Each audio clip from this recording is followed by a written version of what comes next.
Então, gente linda desse canal, a Amanda passou aqui para dizer para vocês que não vai ser só a fronha, tá, gente, com ponto palito, tá? Aqui tem um crivo com bailarina, mas que vai ser um conjunto, né? Vai ser o lençol, vai ser o lençol com elástico, sublençol também com ponto palito e a fronha de bebê. É para kit americano, tá? Então esse é padrão americano de 3 peças. O primeiro tutorial vai ser essa fronhazinha, né? Que eu mostrei para vocês que a medida é 40 por 30.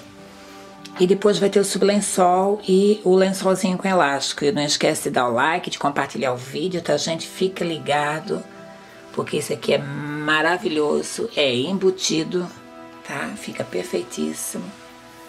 Aqui já é uma bainha larga, né? Poderia ter colocado o mesmo tom daqui, poderia, mas eu não quis.